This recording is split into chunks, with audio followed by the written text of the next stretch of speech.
Hello everyone, आज के इस सेशन में हम डिस्कस करने जा रहे हैं क्लास 10th फिजिक्स के chapter light reflection and refraction का एक और न्यू टॉपिक, और वो न्यू टॉपिक है रिफ्रैक्टिव इंडेक्स।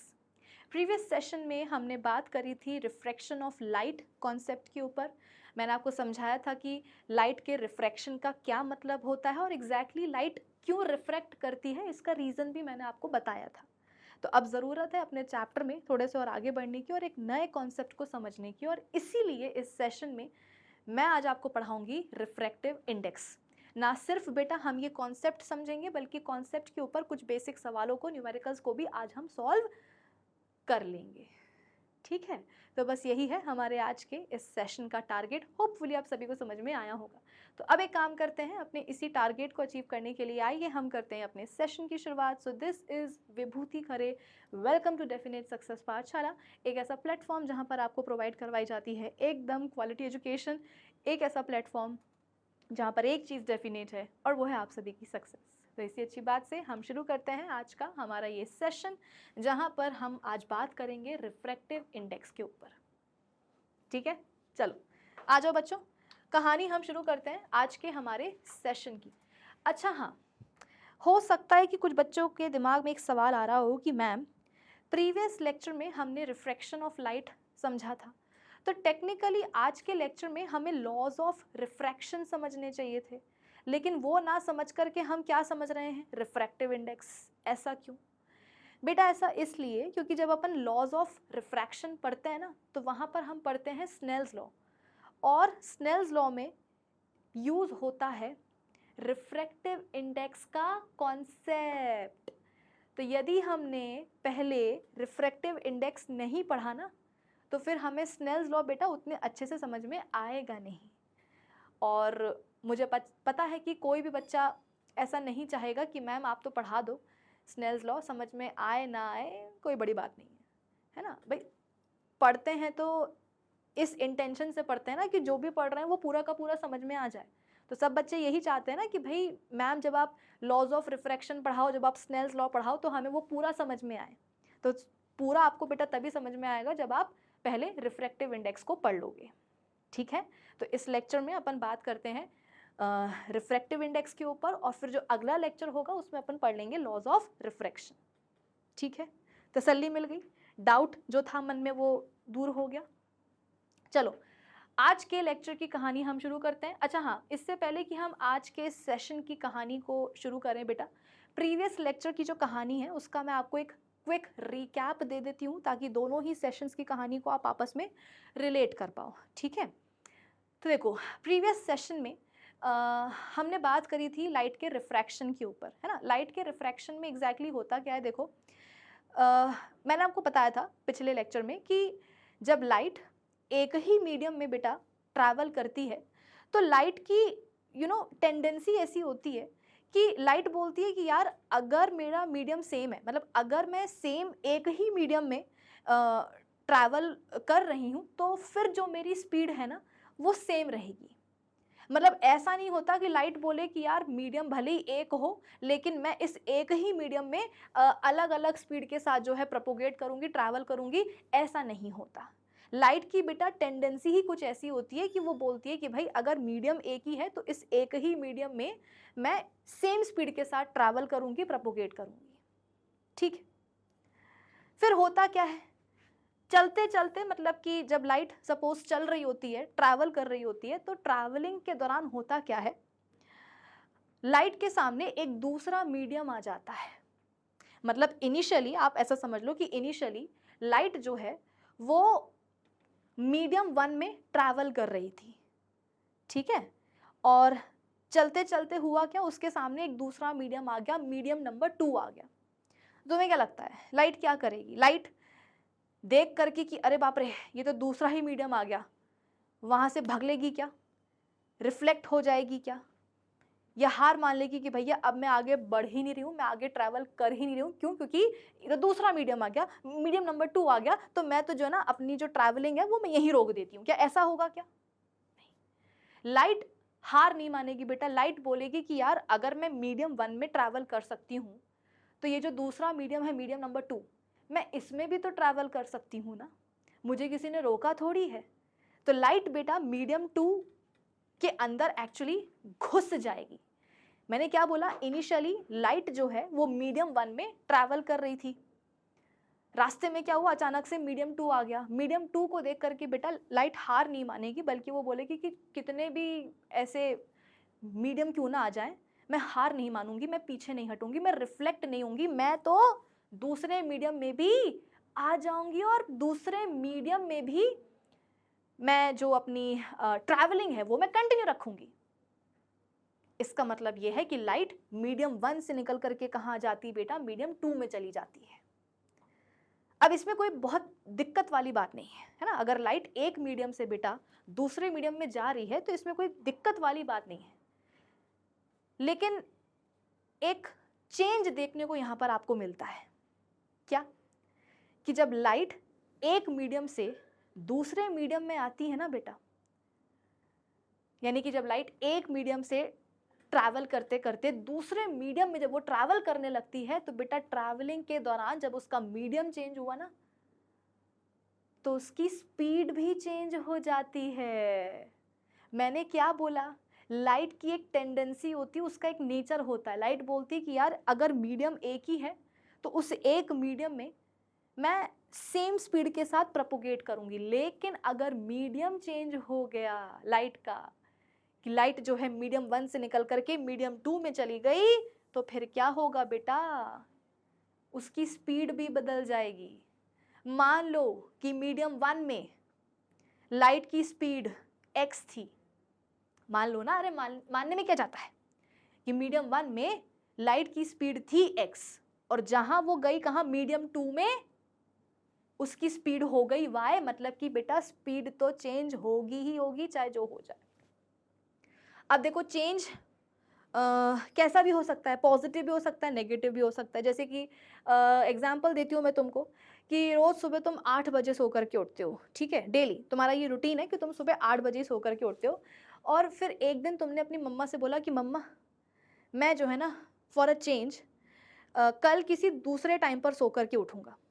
तुम्हारी मम्मा खुश हो गई कि हाय जो मेरा लड़का है ना वो सुधर गया है, उसको समझ में आ गया है कि सुबह के 8 बजे सो करके उठना क्या है, लेट ही है ना, तो मेरा बच्चा सुधर गया है, कल से वो जल्दी सो करके उठेगा। अब हुआ क्या कि नेक्स्ट डे तुम सुबह सो करके उठे 10 बजे, रोज़ उठते हो सुबह 8 बजे, और तुमने बोला कि भाई फॉर अ चेंज मैं कल दूसरे टाइम पर सो करके उठूंगा, तो तुम अगले दिन सुबह 10 बजे सो करके उठे।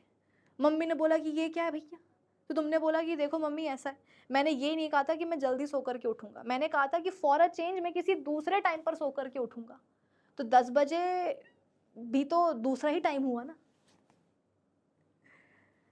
कहने का मतलब ये है बेटा कि अगर तुम सुबह 10 बजे सो करके उठते हो तो वो भी एक चेंज है, और अगर तुम सुबह 8 की जगह 6 बजे सो करके उठ जाते हो तो वो भी तो चेंज हुआ ना।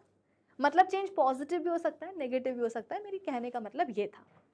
तो मैंने क्या बोला कि जब ट्रैवलिंग के दौरान लाइट का मीडियम चेंज होता है, यानी कि जब लाइट एक मीडियम से दूसरे मीडियम में चली जाती है ना बेटा, तो उसकी स्पीड बदल जाती है। अब स्पीड बदलने का मतलब ये है कि लाइट की स्पीड बढ़ भी सकती है और कम भी हो सकती है, लाइट की स्पीड इंक्रीज भी हो सकती है बेटा, और लाइट की स्पीड डिक्रीज भी हो सकती है, डिपेंडिंग अपॉन कि कौन सी ऑप्टिकल डेंसिटी वाले मीडियम में लाइट गई है। जैसे कि अपने पास है एक रेयरर मीडियम और एक अपने पास डेंसर मीडियम है। रेयरर और डेंसर मीडियम का क्या मतलब होता है ये मैं आप सभी बच्चों को पिछले लेक्चर में पढ़ा चुकी हूँ। अब अभी क्योंकि हम रिकैप कर रहे हैं तो फटाफट से मैं आपको एक से समझा देती हूँ कि बेटा रेयरर मीडियम का मतलब एक ऐसा मीडियम जहाँ पर पार्टिकल्स कम हो और दूर दूर भी हो, है ना, एक ऐसा मीडियम जहाँ पर पार्टिकल्स कम हो और दूर दूर हो, जिसके कारण मीडियम के पार्टिकल्स के बीच में जो स्पेसेस होती हैं, जो गैप्स होते हैं, वो थोड़े से बड़े हों, ठीक है, तो उसको अपन क्या बोलेंगे, रेयरर मीडियम बोलेंगे। वहीं अगर हमारे पास एक ऐसा मीडियम है जिसमें कि पार्टिकल्स बहुत सारे हैं और पास पास भी हैं, तो इससे होगा क्या, पार्टिकल्स के बीच में जो स्पेसेस होंगी वो कम होंगी, है ना, जो गैप्स होंगे वो कम होंगे। क्यों? क्योंकि इस मीडियम में पार्टिकल्स बहुत सारे हैं, और बहुत सारे होने से क्या होता है, पार्टिकल्स काफ़ी पास पास आ जाते हैं, तो जिसके कारण पार्टिकल्स के बीच में जो स्पेसेस होते हैं, जो गैप्स होते हैं बेटा, वो बहुत कम हो जाते हैं। ठीक है, तो ऐसे मीडियम को हम क्या बोलेंगे? डेंसर मीडियम बोलेंगे। या अगर आम भाषा में समझाऊं तो रेयरर मीडियम का मतलब एक ऐसा मीडियम जिसमें ट्रैफिक कम हो, और डेंसर मीडियम का मतलब एक ऐसा मीडियम जिसमें ट्रैफिक ज़्यादा हो। ट्रैफिक वर्ड जो है बेटा मैं हर बार इस्तेमाल करती हूँ क्योंकि ट्रैफिक एक ऐसा वर्ड है जिससे कि आप सभी बच्चे रिलेट कर पाते हो, है ना। तो रेयरर मीडियम में ट्रैफिक कम होगा और डेंसर में ट्रैफिक ज़्यादा होगा। ठीक है, अब हो क्या रहा है बेटा, जो अपनी लाइट है ना, जो अपनी लाइट है वो रेयरर से डेंसर मीडियम में आ रही है, रेयरर से डेंसर मीडियम में आ रही है। तो जाहिर सी बात है ना, लाइट यदि कम ट्रैफिक वाले रीजन से ज़्यादा ट्रैफिक वाले रीजन में आएगी तो बेटा उसकी स्पीड कम नहीं होगी क्या? तुम एक खाली सड़क से ज़्यादा ट्रैफिक वाली सड़क की तरफ जाओगे तो तुम्हारी गाड़ी की जो स्पीड है बेटा वो ऑटोमेटिकली कम हो जाएगी कि नहीं हो जाएगी? तो यहाँ पर भी तो यही है कि लाइट जैसे ही रेयरर से डेंसर मीडियम में आती है तो स्पीड लाइट की कम हो जाती है। ठीक है, स्पीड क्या होती है बेटा यहाँ पर? कम हो जाती है। और इसका ठीक उल्टा होता है जब लाइट एक डेंसर मीडियम से रेयरर मीडियम की तरफ आती है। जैसे कि अब सपोज हमारे पास लाइट है जो डेंसर मीडियम में इनिशियली ट्रैवल कर रही थी। ठीक है, फिर वो कहाँ आ गई? रेयरर मीडियम में आ गई। यानी कि लाइट इनिशियली कहाँ थी, या लाइट इनिशियली कौन से वाले मीडियम में ट्रैवल कर रही थी जहाँ पर ट्रैफिक ज़्यादा था, वहाँ से कहाँ आ गई? एक ऐसे मीडियम में लाइट जहाँ पर ट्रैफिक कम हो गया। तो बेटा अगर तुम एक बिजी या एक बहुत ही ट्रैफिक वाली सड़क से उठ करके हाईवे वाली रोड पकड़ोगे जो कि ऑलमोस्ट खाली ही होती है, तो तुम्हारी गाड़ी की स्पीड अपने आप बढ़ जाएगी कि नहीं बढ़ जाएगी? तो यहाँ पर भी तो वही हो रहा है कि लाइट डेंसर से रेयरर मीडियम में आ रही है तो क्या होगा? उसकी स्पीड बढ़ जाएगी बेटा। ठीक है, स्पीड क्या होगी? बढ़ जाएगी। ठीक है, कुछ इस तरीके से। फिर तुमको मैंने कल ये भी पढ़ाया था कि लाइट जो होती है बेटा वो बहुत ही पंक्चुअल होती है, मतलब एकदम साइको टाइप की होती है लाइट।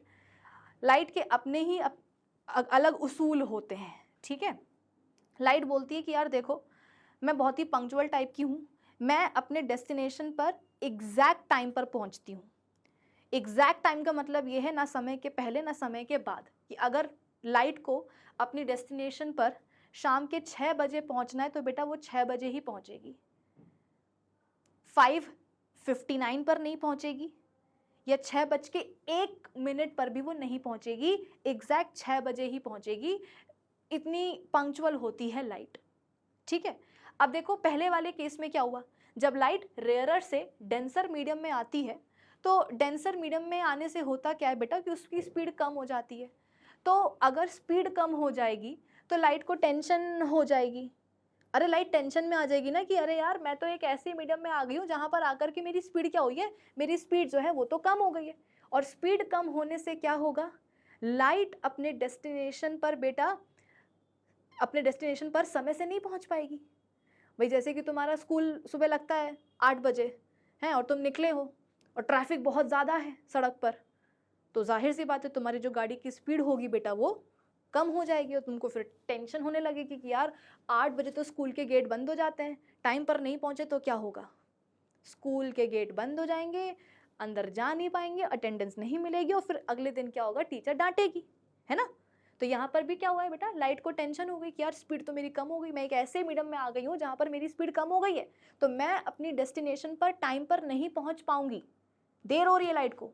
तो जब अपन को देर हो रही होती है बेटा कहीं भी पहुँचने के लिए तो अपन क्या करते हैं, एक छोटा रास्ता पकड़ते हैं कि नहीं, एक शॉर्टकट लेते हैं कि नहीं। तो लाइट भी बोलती है कि भैया मैं भी क्या करूँगी, शॉर्टकट लूँगी, छोटा रास्ता पकड़ूंगी। छोटा रास्ता पकड़ने का मतलब क्या है बेटा कि लाइट जो है वो नॉर्मल की तरफ देखो ऐसे बेंड हो जाएगी।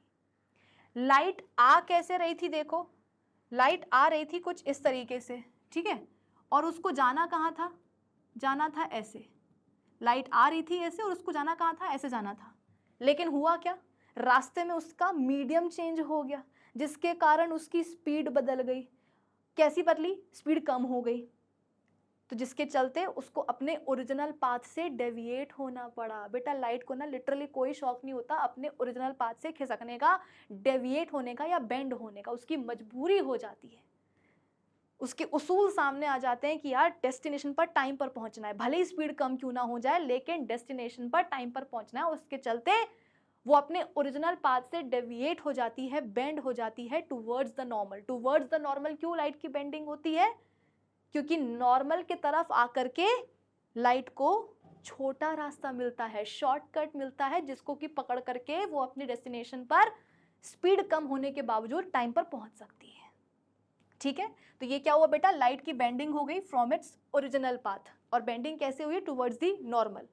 ठीक है, दूसरे केस में क्या हुआ, लाइट कहाँ से कहाँ आई, डेंसर से रेयरर मीडियम में आई, जिसमें कि आकर के लाइट की स्पीड क्या हो गई बेटा, लाइट की स्पीड बढ़ गई। मैंने यहाँ पर लिखा नहीं था, है ना।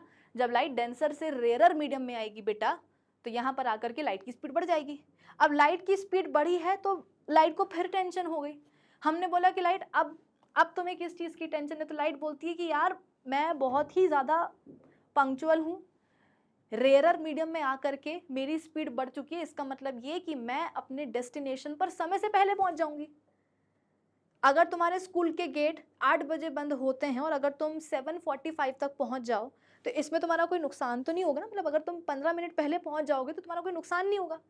तो हमने भी लाइट को ये बोला कि भाई अगर स्पीड बढ़ रही है यहाँ पर आकर के और अगर तुम समय से पहले पहुंच रही हो तो क्या दिक्कत की बात है। लाइट बोलती है नहीं, मैं भी कम साइको नहीं हूँ, मुझे तो टाइम पर ही पहुँचना है, ना समय से पहले ना समय के बाद। तो अब हम लाइट को बोलेंगे कि भैया फिर तुम चाहती क्या हो, है तुम क्या चाहती हो, क्या करें। तो लाइट बोलती कि अब क्योंकि रेयरर मीडियम में आकर के मेरी स्पीड बढ़ गई है और मैं अपने डेस्टिनेशन पर समय से पहले पहुंच रही हूं, तो एग्जैक्ट समय पर पहुंचने के लिए क्या होगा, मैं एक लंबा रास्ता पकड़ूंगी। भाई स्पीड बढ़ गई है ना, लेकिन डेस्टिनेशन पर एग्जैक्ट टाइम पर पहुंचना है, पहले नहीं पहुंचना। तो लाइट बोलेगी कि भैया मैं अपने डेस्टिनेशन तक पहुंचने के लिए ना एक लंबा रास्ता पकड़ूंगी, लॉन्ग रूट पकड़ूंगी। लॉन्ग रूट पकड़ने का मतलब क्या है बेटा, कि लाइट की फिर से एक बार बेंडिंग हो जाएगी। देखो लाइट को जाना कहाँ था, लाइट आ कैसे रही थी, कैसे आ रही थी, और उसको जाना कहाँ था, जाना उसको वैसे था। मतलब ये जो मैं डॉटेड लाइन बना रही हूँ ना बेटा, ये क्या है, लाइट का ओरिजिनल पाथ था। ठीक है, तो लाइट आ ऐसे रही थी और जाना उसको वैसे था, लेकिन क्योंकि रास्ते में मीडियम बदल गया, वक्त बदल गया बेटा, जज्बात बदल गए, मतलब कि मीडियम बदल गया, स्पीड बदल गई और समय से पहले पहुंच रही थी लाइट अपने डेस्टिनेशन पर। इस चक्कर में लाइट क्या हुआ, अपने ओरिजिनल पाथ से डेविएट हो जाती है और एक लंबा रास्ता पकड़ लेती है। यानी कि बेंडिंग तो हुई है लाइट की, है ना। लाइट को बेटा जाना ऐसे था, अब वो देखो कैसे जा रही है, वो ऐसे जा रही है, मतलब कि लाइट की बेंडिंग तो हुई है, लाइट अपने ओरिजिनल पाथ से डेविएट तो हुई है, वो भी कैसे, अवे फ्रॉम द नॉर्मल। आप बोलोगे कि मैम नॉर्मल से दूर क्यों चली गई, चलो ठीक है मान लिया कि उसको अपने ओरिजिनल पाथ से डेविएट होना पड़ा, है ना, उसकी बेंडिंग की मजबूरी थी, बेंड होने की मजबूरी थी, लेकिन मैम नॉर्मल से दूर जा कर के वो बेंड क्यों हुई, क्योंकि बेटा नॉर्मल से दूर जा कर के ना लाइट को एक लंबा रास्ता मिल रहा है, एक लॉन्ग रूट मिल रहा है, जिसको कि वो पकड़ करके अपने डेस्टिनेशन पर टाइम पर पहुंच सकती है, समय से पहले नहीं। तो ये कुछ चीज़ें बेटा रिफ्रैक्शन के बारे में जो है ना तुम्हारे दिमाग में छप जानी चाहिए। क्या क्या, जब लाइट रेयरर से डेंसर मीडियम में आती है तो स्पीड कम हो जाती है, तो जाहिर सी बात है ओरिजिनल पाथ से लाइट डेविएट होगी, बेंडिंग होगी लाइट की, वो भी कैसे, टूवर्ड्स दी नॉर्मल। ठीक है, इसका उल्टा होता है कि जब लाइट डेंसर से रेयरर मीडियम में आती है स्पीड बढ़ जाती है, यहाँ पर भी लाइट डेविएट होगी अपने ओरिजिनल पाथ से, उसकी बेंडिंग होगी, कैसे होगी, away from the normal, normal से दूर जाकर के बेटा लाइट क्या होगी, बेंड हो जाएगी। इतनी बात पल्ले पड़ गई तुम्हें। तो ये तुमको मैंने एक उतना क्विक तो नहीं हो पाया, बट हाँ एक मैंने आपको रिकैप दे दिया है पिछले लेक्चर की कहानी का। ठीक है, अब देखो हम बात करते हैं रिफ्रैक्टिव इंडेक्स के ऊपर बेटा।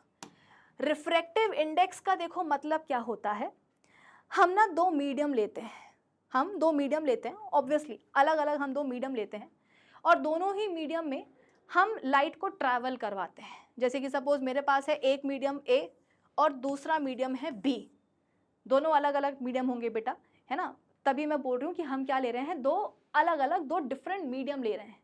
एक है मीडियम ए और दूसरा है मीडियम बी, और दोनों में हम क्या करेंगे, दोनों में फिर हम लाइट को ट्रैवल करवाएंगे।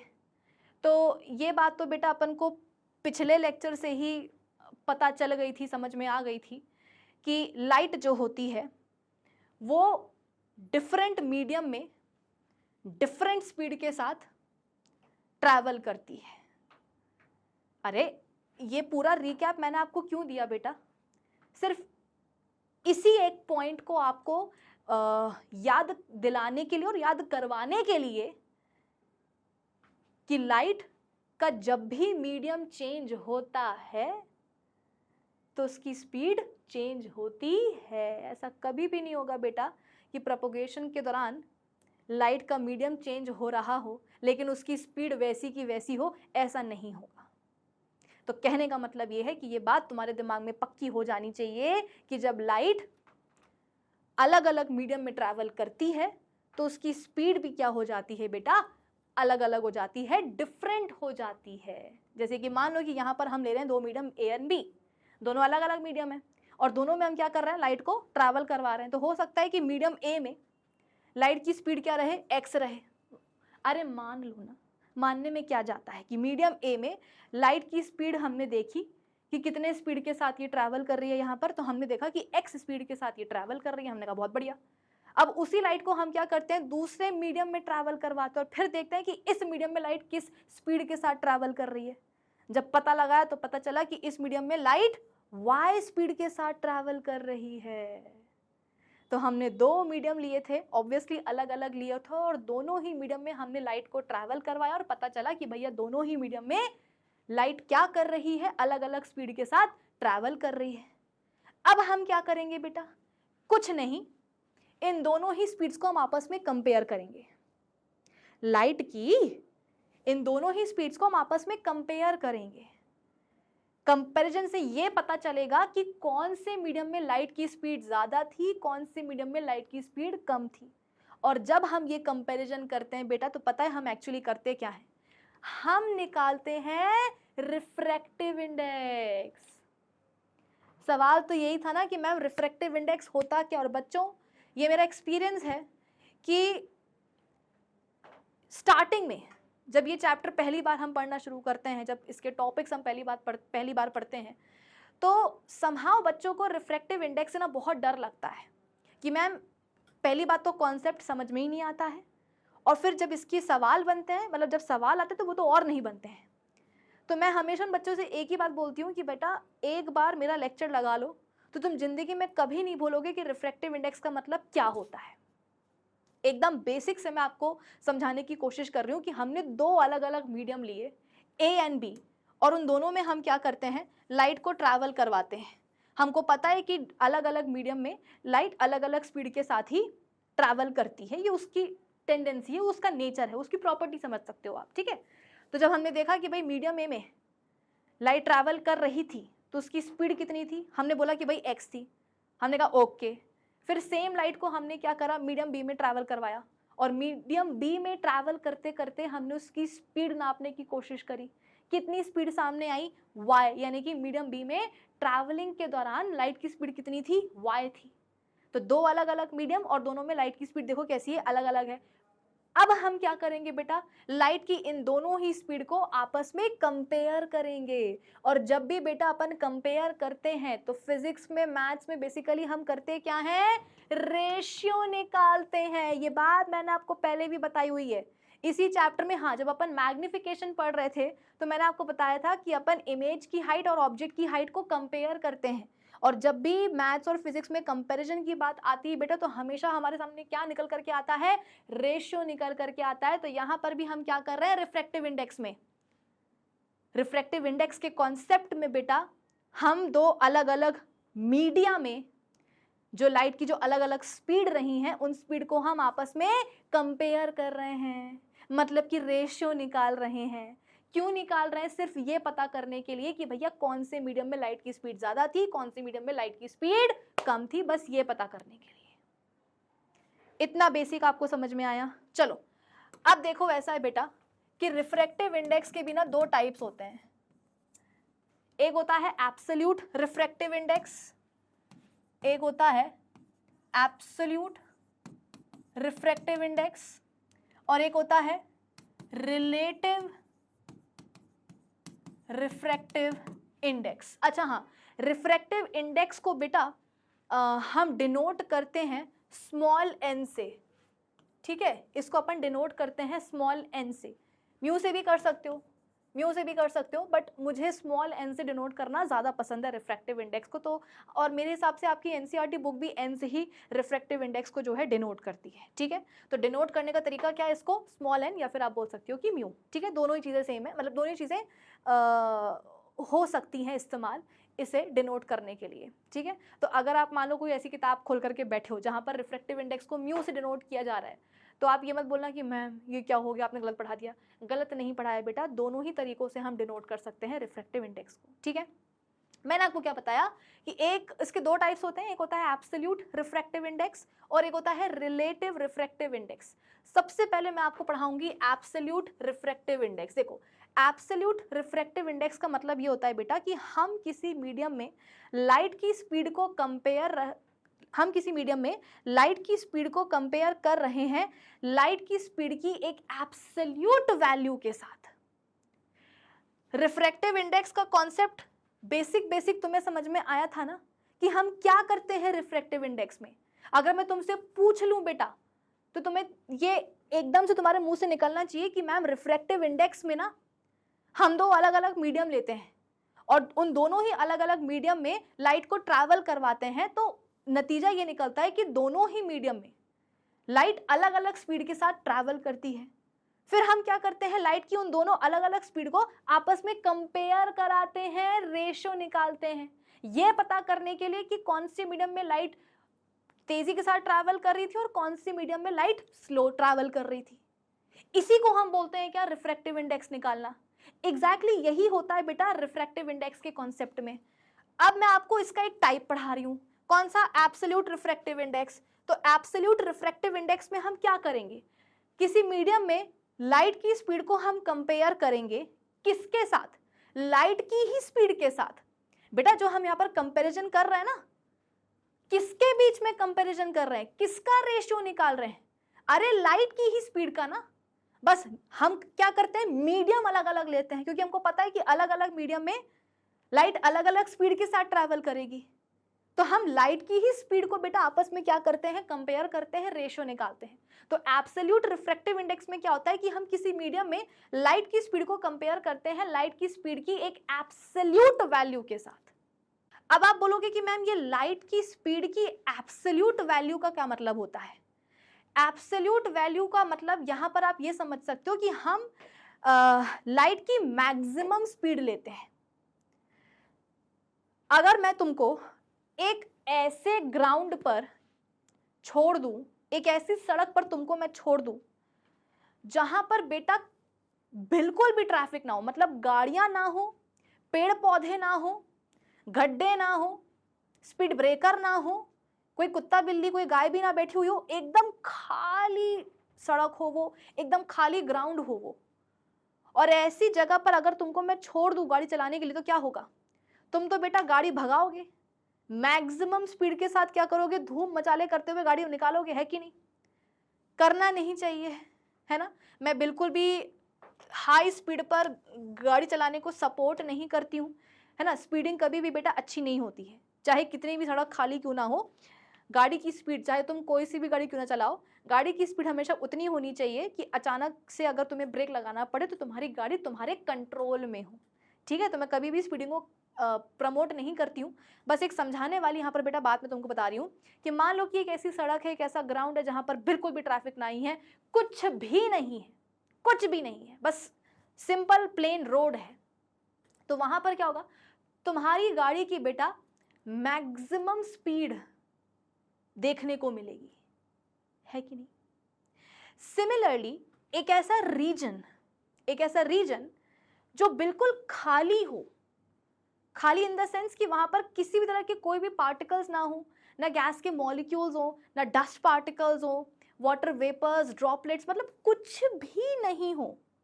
तो ऐसे रीजन में यदि लाइट ट्रैवल करेगी बेटा, तो वो अपनी मैक्सिमम स्पीड के साथ ट्रैवल करेगी ना। भाई जो हमारी कहानी वही लाइट की कहानी है। अगर खाली सड़क होती तो हम क्या करते हैं, मैक्सिमम स्पीड के साथ गाड़ी भगाते हैं। भगानी नहीं चाहिए, बस समझाने की बात यहाँ पर हो रही है बेटा, ठीक है ना, समझाने के लिए बोल रही हूँ।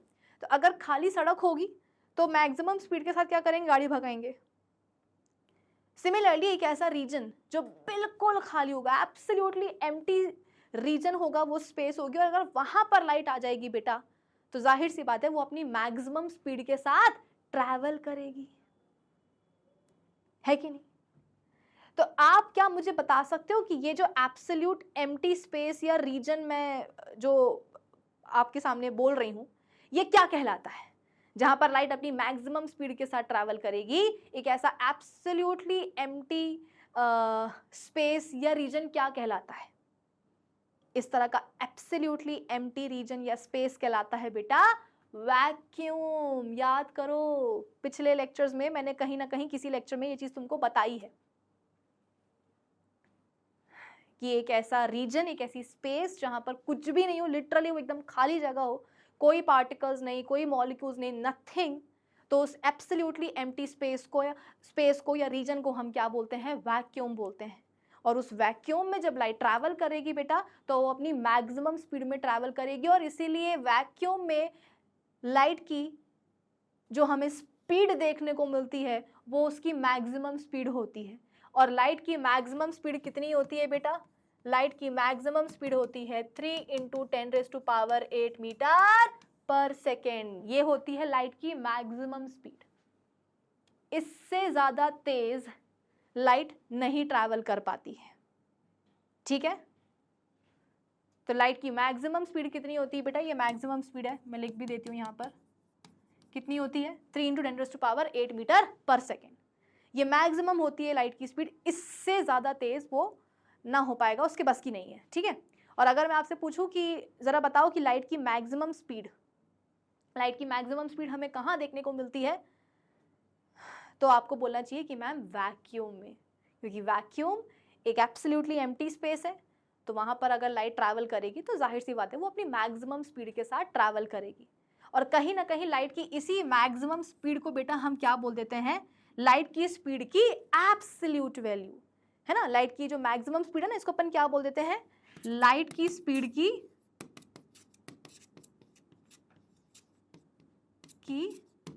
एब्सोल्यूट वैल्यू, एकदम एब्सोल्यूट वैल्यू, समझे।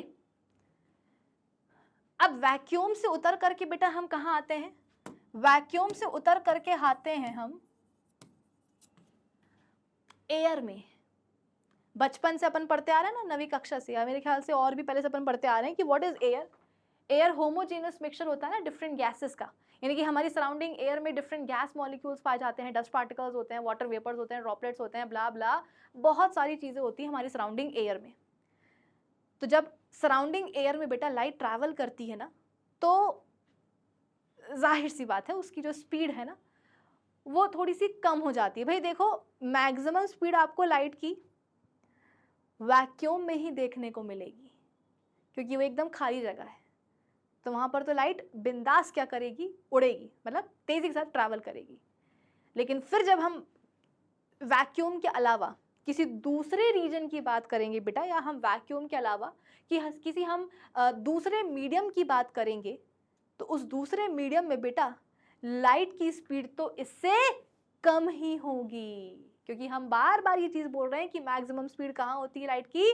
वैक्यूम में होती है। तो वैक्यूम के अलावा आप रैंडमली किसी भी आप दूसरे तीसरे मीडियम की बात करोगे तो वहां पर लाइट की स्पीड इससे तो कम ही होगी। आई बात समझ में? तो अभी हम बात कर रहे हैं कहाँ? एयर की। पहले हम वैक्यूम में थे, स्पेस में थे, अब हम कहाँ आ गए? एयर में आ गए। तो एयर में नो डाउट बेटा मॉलिक्यूल्स होते हैं, कई तरह के पार्टिकल्स होते हैं, बट होता यह है कि वो मॉलिक्यूल्स, वो पार्टिकल्स एक दूसरे से बहुत दूर दूर होते हैं, ठीक है। मतलब आप ऐसा समझ लो कि एक सड़क है, गाड़ियां तो है वहां पर, लेकिन काफ़ी दूर दूर हैं।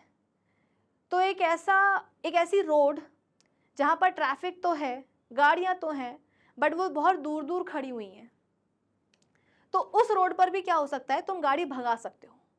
हाँ, गाड़ी की मैक्सिमम स्पीड अटेन नहीं हो पाएगी, बट थोड़ी बहुत कम हो जाएगी ना। मैक्सिमम स्पीड तो देखो खाली रोड पे मिलेगी आपको गाड़ी की। अब हम एक ऐसी रोड पर आ गए जो कंपैरेटिवली बिजी रोड है, थोड़ा बहुत ट्रैफिक है, गाड़ियां हैं, पर दूर दूर खड़ी हुई हैं। तो अगर उस रोड पर तुम गाड़ी भगाओगे तो गाड़ी भगेगी, है ना, भगेगी, लेकिन मैक्सिमम स्पीड नहीं ऑब्टेन हो पाएगी। सिमिलरली बेटा, जब लाइट एयर में ट्रैवल करती है तो लाइट की स्पीड एयर में ज़्यादा ही होती है। मैं ये नहीं बोल रहा हूँ कि एयर में आकर के लाइट की स्पीड बहुत कम हो जाती, नहीं, क्योंकि पार्टिकल्स हैं बट दूर दूर हैं, गैप्स हैं पार्टिकल्स के बीच में, तो लाइट आसानी से एयर में ट्रैवल करेगी। लेकिन हाँ, मैक्सिमम स्पीड तो देखो यहाँ पर आपको लाइट की नहीं मिल पाएगी, कहाँ, एयर में, थोड़ी सी कम हो जाएगी, लेकिन बहुत कम भी नहीं होती बेटा। ये आपकी इनफैक्ट एनसीईआरटी बुक खुद ये बोलती है, आगे जाकर के अपन एनसीईआरटी रीड करेंगे तो मैं आपको बताऊंगी। आपकी एनसीईआरटी बुक ये खुद बात बोलती है कि एयर में लाइट की जो स्पीड होती है ना बेटा, वो बहुत ही मार्जिनली लेस होती है as compare to the speed of light in vacuum. Vacuum में तो लाइट की स्पीड आपको पता है कितनी होती है, इतनी होती है।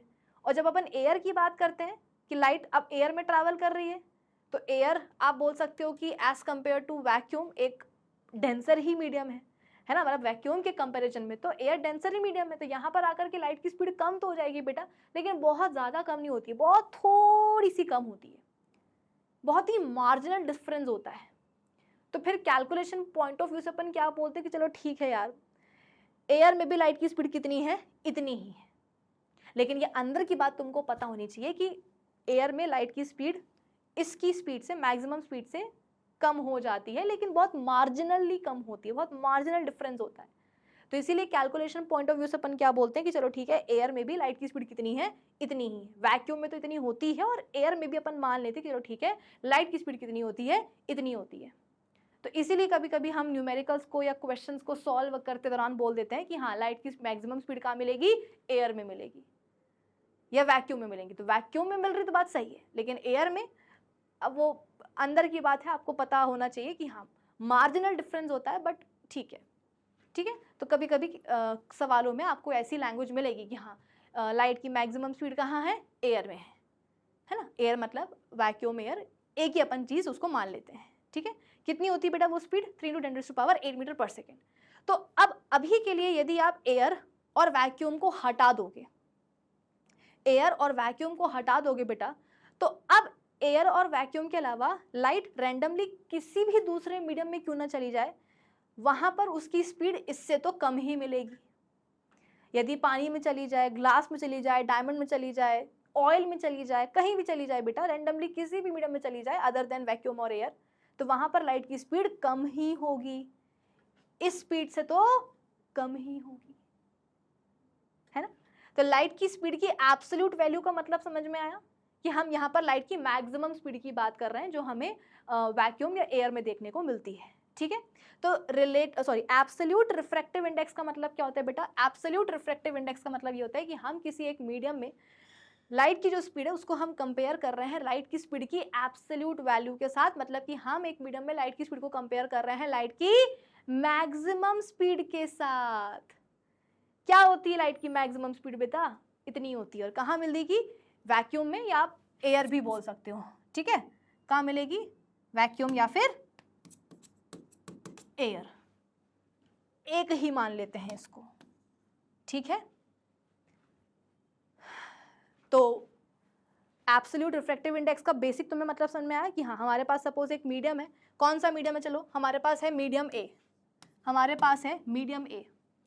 अब जब इसमें लाइट ने ट्रैवल किया होगा तो किसी ना किसी स्पीड या वेलोसिटी के साथ तो ट्रैवल किया ही होगा ना बेटा। मैं ये मान रही हूँ कि एब्सोल्यूट जो, या आप ये बोल सकते हो कि जो मैक्सिमम स्पीड है, जो वेलोसिटी है लाइट की, वो आपको एयर में या वैक्यूम में देखने को मिलेगी। लेकिन सिर्फ एयर और वैक्यूम में ही तो नहीं लाइट ट्रैवल करती रह जाएगी, कभी ना कभी तो वो किसी दूसरे मीडियम में भी ट्रैवल करेगी। तो मान लो कि अभी वो मीडियम कौन सा है, मीडियम ए, और जब इस मीडियम ए में लाइट ने ट्रैवल किया तो कुछ ना कुछ तो स्पीड के साथ किया होगा, क्या रही होगी उसकी स्पीड, तो हमने यहाँ पर लिख ली है स्पीड या velocity VA, V for velocity या स्पीड, और A का मतलब क्या है सबस्क्रिप्ट में, यहाँ पर हम बात कर रहे हैं मीडियम A की, कि मीडियम A में ट्रैवलिंग के दौरान लाइट की स्पीड क्या रही होगी, लाइट की स्पीड रही होगी VA। और हाँ एक चीज़ यहाँ पर और, लाइट की जो मैक्सिमम स्पीड होती है ना बेटा, ये इसको अपन स्मॉल c से डिनोट करते हैं, कैपिटल C नहीं, कैपिटल C तो वो सेंटर ऑफ कर्वेचर हो जाएगा, इसको अपन डिनोट करते हैं स्मॉल c से, ठीक है। तो ये हो गई लाइट की स्पीड इन मीडियम A, और स्मॉल c क्या हो गया, लाइट की स्पीड इन एयर या वैक्यूम, कितनी 3 × 10⁸ मीटर पर सेकेंड। अब हम क्या करेंगे भाई, रिफ्रैक्टिव इंडेक्स निकालना है ना, रिफ्रैक्टिव इंडेक्स निकालना ना, मैंने क्या समझा था कि रिफ्रैक्टिव इंडेक्स में अपन क्या निकालते हैं, रेशियो निकालते हैं कि नहीं निकालते हैं, कंपैरिजन करते हैं ना लाइट की स्पीड्स को आपस में, तो रेशियो निकालेंगे, तो यहाँ भी अपन को क्या करना पड़ेगा बेटा, रेशियो ही निकालना पड़ेगा, मतलब एक होगा न्यूमरेटर और एक होगा डिनोमिनेटर। तो न्यूमरेटर में क्या रखेंगे, न्यूमरेटर में रखेंगे लाइट की एब्सोल्यूट वैल्यू, लाइट की स्पीड की एब्सोल्यूट वैल्यू, मतलब कि यहाँ पर हम रखेंगे लाइट की मैक्सिमम स्पीड, कहाँ, न्यूमरेटर में, तो लिखो ना। और डिनोमिनेटर में क्या लिखेंगे, लाइट की स्पीड इन मीडियम A, तो ये क्या आ जाएगा, ये आ जाएगा refractive index of medium A, to be more specific absolute refractive index of medium A। आपको इस बात को समझना होगा बेटा कि रिफ्रैक्टिव इंडेक्स का मतलब ही क्या होता है, कि हम दो अलग अलग मीडियम में लाइट की स्पीड, लाइट को ट्रैवल करवा रहे हैं, तो जाहिर सी बात है दोनों ही अलग अलग मीडियम है, तो दोनों में क्या होगा, लाइट की स्पीड अलग अलग होगी, फिर हम उन दोनों ही लाइट की जो अलग अलग स्पीड्स उनको आपस में कंपेयर करेंगे, रेशियो निकालेंगे। तो देखो यहाँ पर हमने निकाल तो दिया रेशियो, बस फर्क क्या है कि यहाँ पर हमने किसी एक मीडियम में लाइट की स्पीड को जो रही होगी उसको हमने कंपेयर किया है लाइट की स्पीड की एब्सोल्यूट वैल्यू के साथ, मतलब कि उसकी मैक्सिमम स्पीड के साथ, जो कहाँ मिलती है लाइट की मैक्सिमम स्पीड, हमें वैक्यूम या फिर एयर में। तो यहाँ पर हमने निकाला रेशियो, क्या हम मतलब रेशियो तो बनेगा ना यहाँ पर, क्योंकि कंपैरिजन कर रहे हैं, तो एक होगा न्यूमरेटर और एक होगा डिनोमिनेटर। न्यूमरेटर में क्या रखेंगे, न्यूमरेटर में अपन रखेंगे लाइट की स्पीड की एब्सोल्यूट वैल्यू, यानी कि लाइट की स्पीड इन एयर या वैक्यूम, जिसको कि अपन स्मॉल c से डिनोट करते हैं, ठीक है। और डिनोमिनेटर में अपन क्या रख देंगे, लाइट की स्पीड इन मीडियम A। तो ये अपना क्या आ जाएगा, refractive index of medium A। मैंने क्या बोला था, रिफ्रैक्टिव इंडेक्स को अपन डिनोट करते हैं n से, और सबस्क्रिप्ट में क्या लिख देंगे A। तो ये क्या बताएगा कि यहाँ पर हम बात कर रहे हैं refractive index of medium A की, absolute refractive index of medium A, जहाँ पर हम कंपेयर कर रहे हैं लाइट की speed in that particular medium with light की स्पीड की एब्सोल्यूट वैल्यू, ठीक है। एक और एग्जांपल ले लो कि मान लो हमारे पास दूसरा मीडियम है, मीडियम X, हमारे पास दूसरा मीडियम है मीडियम X, और यहाँ पर क्या हो रहा है, लाइट ट्रैवल कर रही है, तो जाहिर सी बात है किसी ना किसी स्पीड के साथ तो वो इस मीडियम में ट्रैवल करेगी ना। तो मान लो कि मीडियम X में लाइट की स्पीड हो जाती है इतनी Vx। What is Vx, light की स्पीड या वेलोसिटी इन मीडियम X। तो एब्सोल्यूट रिफ्रैक्टिव इंडेक्स कैसे निकालेंगे बेटा, मीडियम X का लिखेंगे n, लिखेंगे और क्या उसके सबस्क्रिप्ट में x इज इक्वल्स टू निकालेंगे रेशियो। न्यूमरेटर में क्या लिखते हैं, लाइट की स्पीड की एब्सोल्यूट वैल्यू, मतलब कि लाइट की मैक्सिमम स्पीड, और फिर बचा क्या डिनोमिनेटर, उसमें अपन क्या लिख देंगे, लाइट की स्पीड इन मीडियम x। तो ये आ जाएगा बेटा absolute refractive index of medium x। समझ में आ गया, बस इतना सही कॉन्सेप्ट होता है बेटा एब्सोल्यूट रिफ्रैक्टिव इंडेक्स का, एब्सोल्यूट रिफ्रैक्टिव इंडेक्स का बस इतना सही कॉन्सेप्ट होता है कि आप एक मीडियम पकड़ लेते हो, उसमें लाइट को ट्रैवल करवाते हो, तो जाहिर सी बात है किसी ना किसी स्पीड के साथ, वेलोसिटी के साथ, तो जो है ना उसने लाइट ने ट्रैवल किया ही होगा उस मीडियम में, किसी न किसी स्पीड के साथ, वेलोसिटी के साथ, तो लाइट ने ट्रैवल किया ही होगा उस मीडियम में। बस उसी स्पीड या वेलोसिटी को हम कंपेयर कर देते हैं किसके साथ, लाइट की स्पीड की एब्सोल्यूट वैल्यू के साथ, और कंपेयर करते हैं मतलब क्या होगा, रेशियो बनेगा। तो यहाँ पर हमारा सुंदर सा प्यारा सा रेशियो बन के आ जाता है। न्यूमरेटर में क्या रखते हैं, लाइट की मैक्सिमम वैल्यू, कहाँ पाई जाएगी, लाइट की स्पीड की मैक्सिमम वैल्यू, कहाँ पाई जाएगी? एयर या वैक्यूम में। डिनोट कैसे करते हैं? स्मॉल सी से, है ना। ये स्मॉल दिख नहीं रहा है बट मान लो कि ये स्मॉल सी ही है। और फिर डिनोमिनेटर में क्या रखते हैं? लाइट की स्पीड उस मीडियम में जिसका कि हम रिफ्रैक्टिव इंडेक्स निकालना चाह रहे हैं, और ये क्या जाता है? Absolute refractive index of medium of that particular medium. ठीक है, एक काम करते हैं, 2 सवाल लगा लेते हैं ताकि आपको जल्दी समझ में आए। देखो, the speed of light in water, light की स्पीड आपको दी जा रही है बेटा पानी में, कितनी? 2.25 इंटू 10⁸ मीटर पर second. If the speed of light in vacuum is this, अच्छा इस सवाल में तो आपको दिया हुआ है लाइट की स्पीड इन वैक्यूम इतनी है, अधिकतर सवालों में नहीं भी दिया रहता तो आपको निकालना पड़ता है। Calculate the refractive index of water. Vacuum में लाइट की स्पीड आपको दी हुई है, पानी में भी आपको क्या है लाइट की स्पीड, वो भी आपको दिया हुआ है। अब आपको पानी का रिफ्रैक्टिव इंडेक्स निकालना है। तो जिस दूसरे मीडियम की बेटा यहाँ पर हम इतनी देर से जो बात कर रहे थे ना, ये कि हमारे पास कोई मीडियम है, सपोज मीडियम ए है, मीडियम एक्स है, उस मीडियम के हम रिफ्रैक्टिव इंडेक्स को निकालने की कोशिश कर रहे थे, एब्सोल्यूट रिफ्रैक्टिव इंडेक्स को बेटा। तो यहाँ पर वही तो हो रहा है। यहाँ पर वो मीडियम क्या है? वो मीडियम ए या वो मीडियम एक्स क्या है? यहाँ पर वो मीडियम है मीडियम वाटर। तो पानी में, पानी वाले मीडियम में या पानी मीडियम में आप ऐसा बोल सकते हो कि लाइट की स्पीड या लाइट की वेलोसिटी कितनी दी हुई है? 2.25 इंटू 10⁸ मीटर पर सेकेंड। और वैक्यूम में कितनी दी हुई है? 3 इंटू 10⁸ मीटर पर सेकेंड। अब क्या करना पड़ेगा बेटा? हमें निकालना है रिफ्रैक्टिव इंडेक्स ऑफ वाटर। कैसे निकालेंगे? एन लिखेंगे, सबस्क्रिप्ट में लिखेंगे वाटर का इनिशियल यानी कि W इज इक्वल्स टू, बेटा रिफ्रैक्टिव इंडेक्स निकालना है ना तो रेशियो तो बनाओ, न्यूमरेटर बनाओ, डिनोमिनेटर बनाओ। न्यूमरेटर में हमेशा क्या रखी जाएगी? न्यूमरेटर में बेटा हमेशा लाइट की स्पीड की एब्सोल्यूट वैल्यू रखी जाएगी। मतलब कि जो लाइट की स्पीड होती है ना इन वैक्यूम या एयर, हमेशा वही वैल्यू, ये रूल होता है बेटा, ये कभी तुम चेंज मत कर देना कि मैम फॉर अ चेंज हमने डिनोमिनेटर में क्या करा है, मीडियम की वेलोसिटी लिख दी है, मतलब मीडियम में लाइट की वेलोसिटी लिख दी है और डिनोमिनेटर में क्या करा है, ये सी की वैल्यू लिख दी है। ऐसा नहीं होगा। जो रेशियो बना है बेटा वो फिक्स है कि न्यूमरेटर में हमेशा क्या रखा जाएगा? लाइट की मैक्सिमम स्पीड इन एयर या वैक्यूम। ठीक है, और डिनोमिनेटर में क्या रखा जाएगा? जिस दूसरे मीडियम की बात हो रही है ना, उस मीडियम में लाइट की स्पीड को रखा जाएगा डिनोमिनेटर में।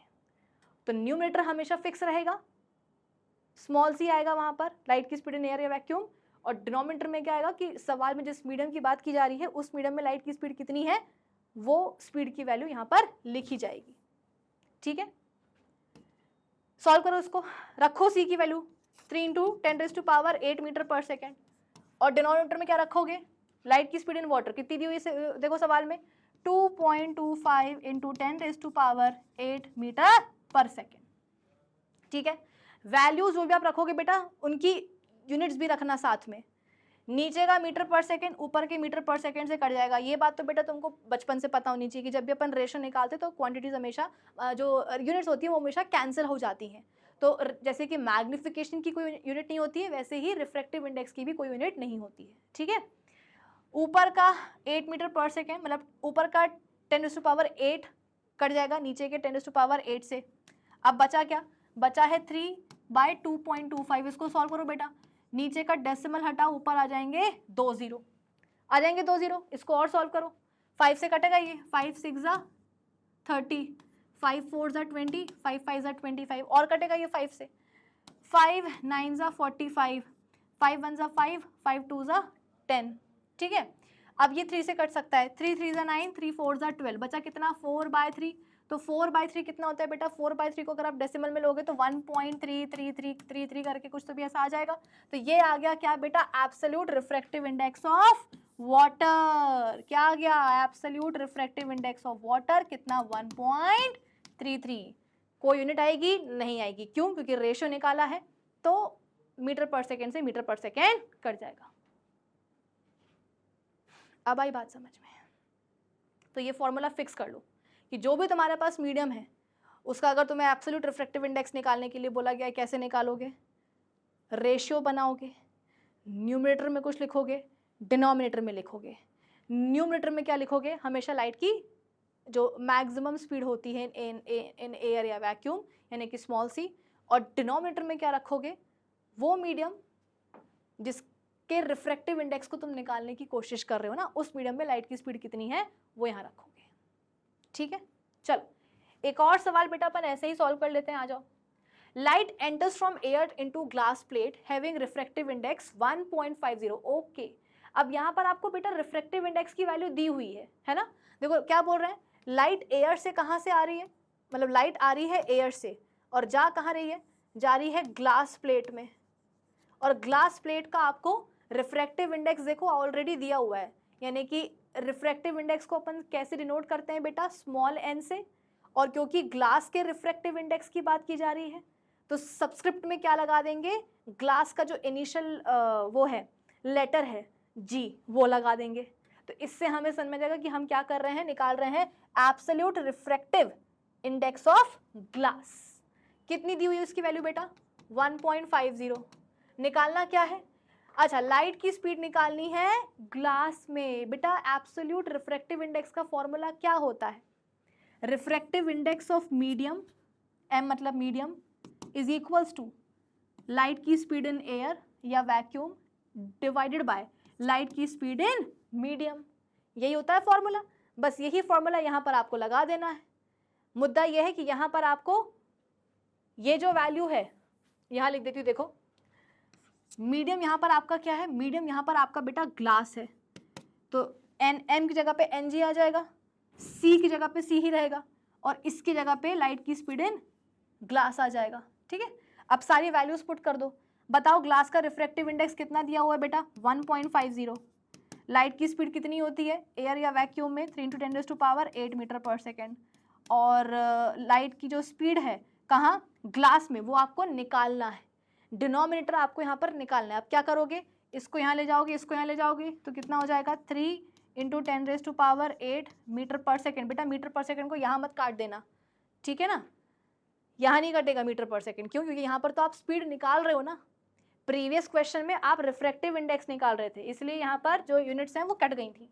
यहाँ पर आप क्या निकाल रहे हो, स्पीड लाइट की, तो यूनिट यहाँ पर कटेगी नहीं। ठीक है, कहाँ चले गए अपन, हाँ, फिर क्या होगा, वीजी को आप यहाँ ले गए और सॉरी हाँ वीजी को आप वहाँ ले गए और यहाँ पर आप किसको ले आए, 1.50 को ले आए।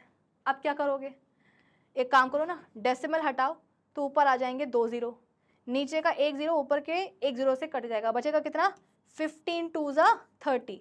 तो यहाँ पर बेटा लाइट की स्पीड इन ग्लास कितनी आ गई है, 2 × 10⁸8 मीटर पर सेकेंड।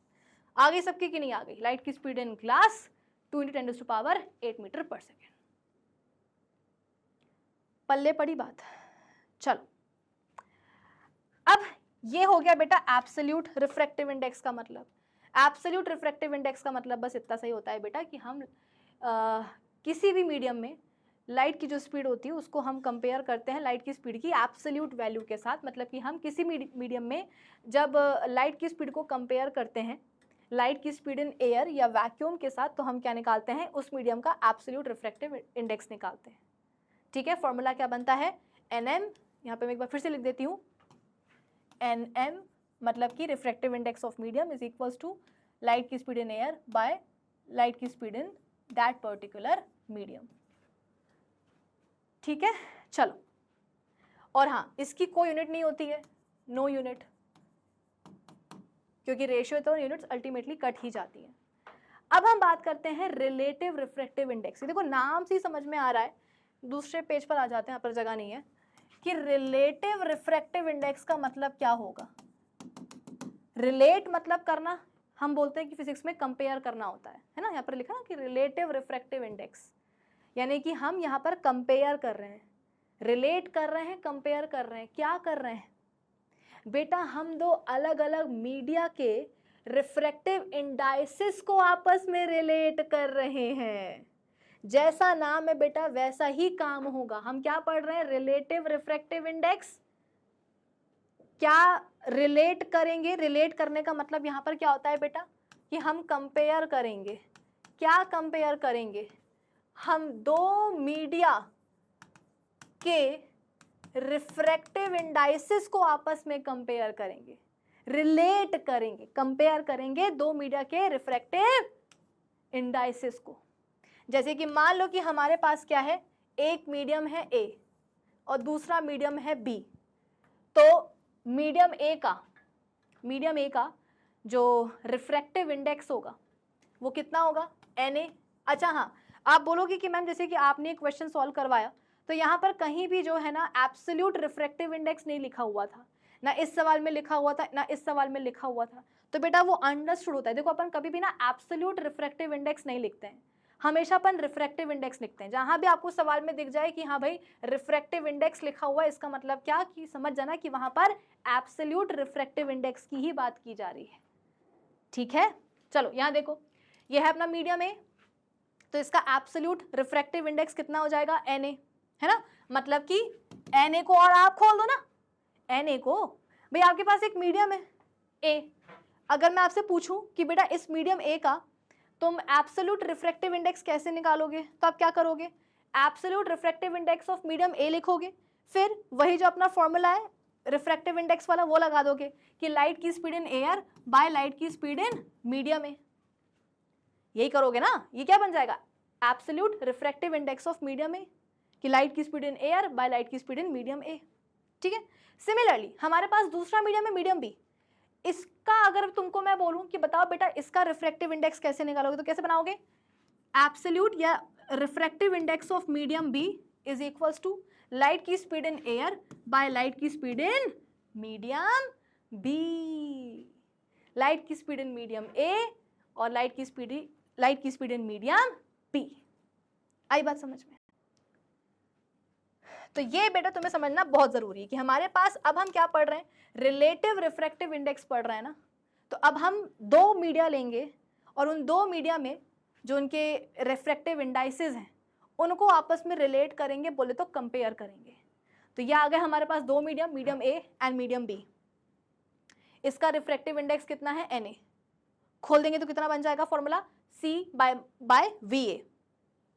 दूसरा मीडियम बी, इसका रिफ्रैक्टिव इंडेक्स NB, खोलेंगे तो क्या बन जाएगा, C बाय VB। ठीक है, अब हम क्या करेंगे, इन दोनों ही मीडिया के जो रिफ्रैक्टिव इंडाइसेस है बेटा, भाई ये इसका रिफ्रैक्टिव इंडेक्स, ये इसका रिफ्रैक्टिव इंडेक्स, तो अब हम इन दोनों ही मीडिया के रिफ्रैक्टिव इंडाइसेस को आपस में कंपेयर करेंगे। कैसे कंपेयर करेंगे, देखो ऐसे लिखते हैं अपन, relative refractive index of medium A with respect to medium with respect to with respect to medium B। लिखने का तरीका बता रही हूं बेटा, कोई नहीं बताता इतना डिटेल में जितना मैं पढ़ा रही हूं, तो एकदम ध्यान से देखो। Relative refractive index of medium A with respect to medium B का मतलब क्या है, निकाल तो बेटा अपन अल्टीमेटली क्या रहे हैं, रिफ्रैक्टिव इंडेक्स ही ना। भाई ये क्या है दोनों, एब्सोल्यूट और रिलेटिव, ये क्या है दोनों, टाइप्स ही तो है ना रिफ्रैक्टिव इंडेक्स के। और रिफ्रैक्टिव इंडेक्स में मैं तुमको बता चुकी हूँ कि होता क्या है। रिफ्रैक्टिव इंडेक्स में अपन दो मीडिया में जो लाइट की जो डिफरेंट स्पीड्स होती है उनको आपस में कंपेयर करते हैं, रेशियो निकालते हैं, है ना। तो यहाँ भी हम क्या करेंगे बेटा, यहाँ भी हम चाहे एब्सोल्यूट हो चाहे रिलेटिव हो, यहाँ पर भी हम रेशियो ही निकालेंगे। क्या लिखा है यहाँ पे मैंने, relative refractive index of medium A with respect to B.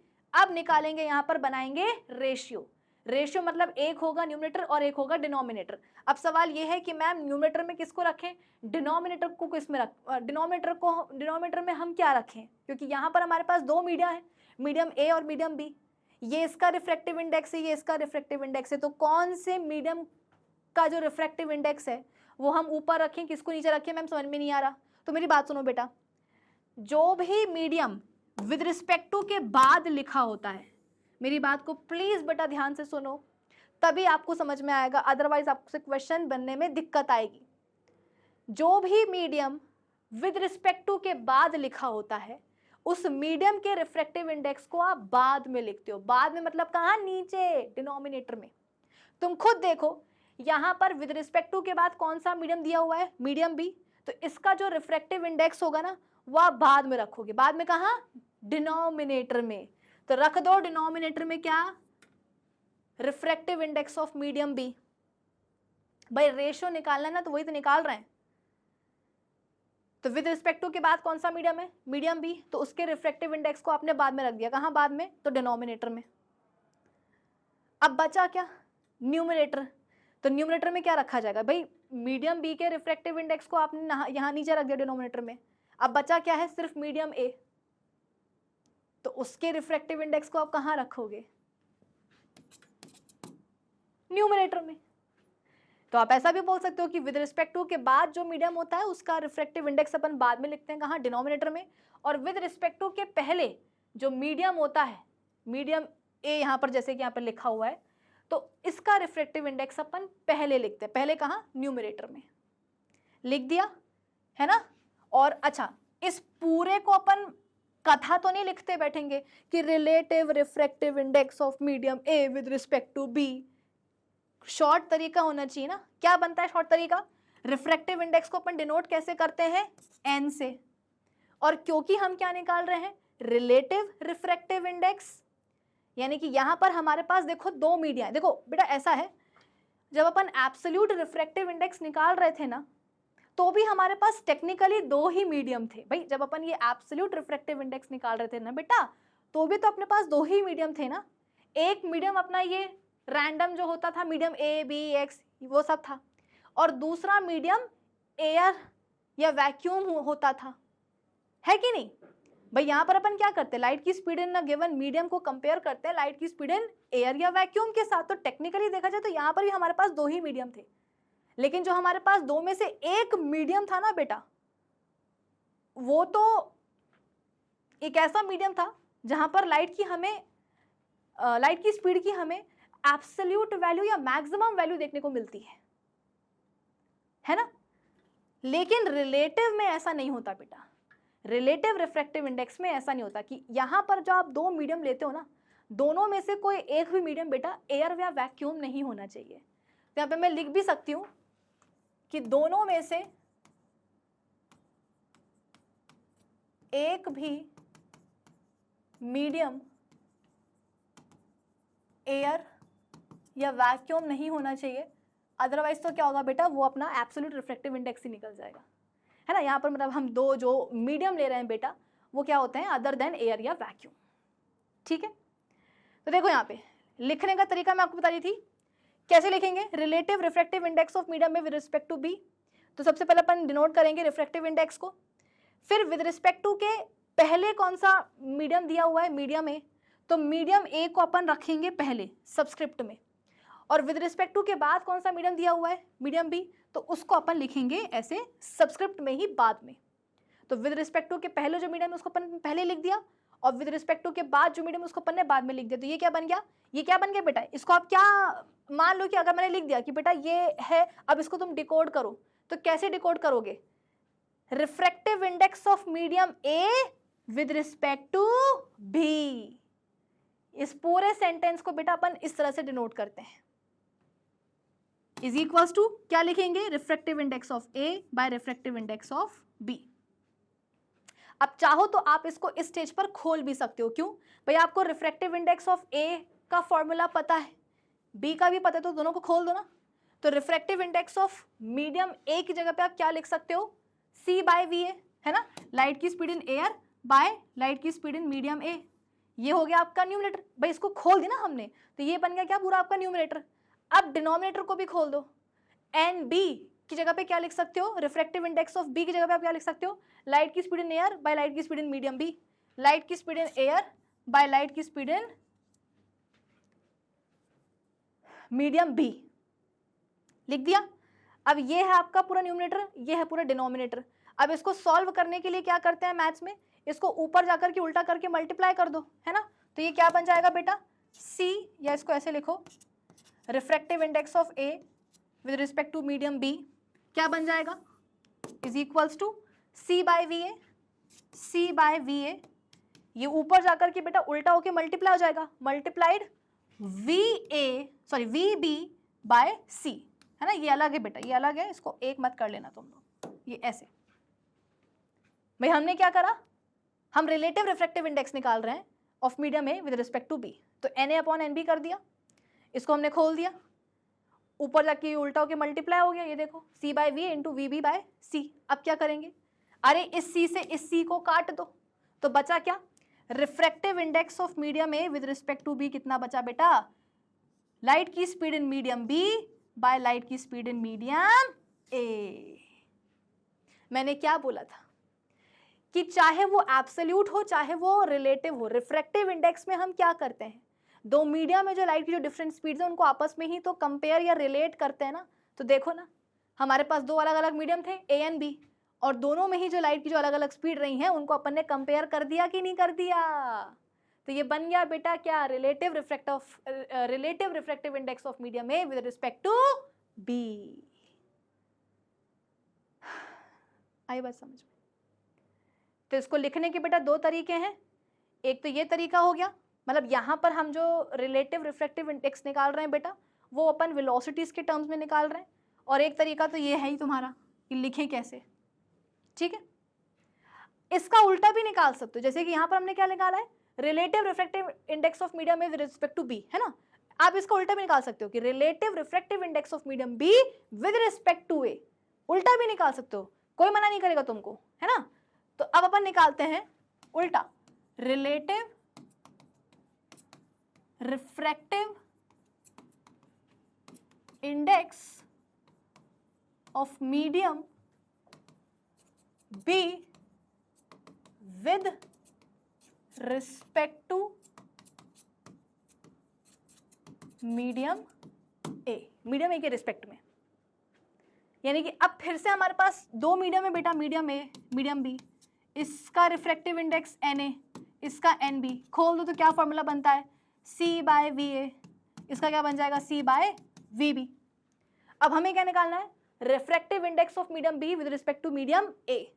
सबसे पहले तो इस पूरी लाइन को बेटा कट डाउन करो, डिनोट करो, कैसे करोगे, डिनोट करोगे सबसे पहले रिफ्रैक्टिव इंडेक्स को, कर दिया, फिर क्या करोगे, सबस्क्रिप्ट में क्या लिखोगे, कैसे लिखोगे, विद रिस्पेक्ट टू के पहले कौन सा मीडियम दिया हुआ है, विद रिस्पेक्ट टू के पहले मीडियम बी लिखा हुआ है, तो पहले यहाँ पर लिखना मीडियम बी, बाद में कौन सा लिया हुआ है मीडियम ए, तो बाद में लिख देना बी, सॉरी बाद में लिख देना ए। पहले लिखा हुआ है विद रिस्पेक्ट टू के बी, तो पहले हमने लिख दिया बी, बाद में क्या लिखा है ए, तो बाद में क्या लिख दिया ए। तो ये क्या बन गया, ये बन गया refractive index of medium B with respect to A.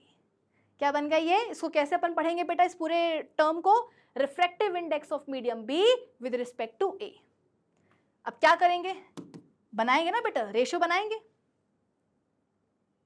Numerator में क्या लिखेंगे, मैंने क्या समझाया था कि विद रिस्पेक्ट टू के बाद जो मीडियम लिखा होता है बेटा, उस मीडियम के रिफ्रैक्टिव इंडेक्स को अपन बाद में लिखते हैं।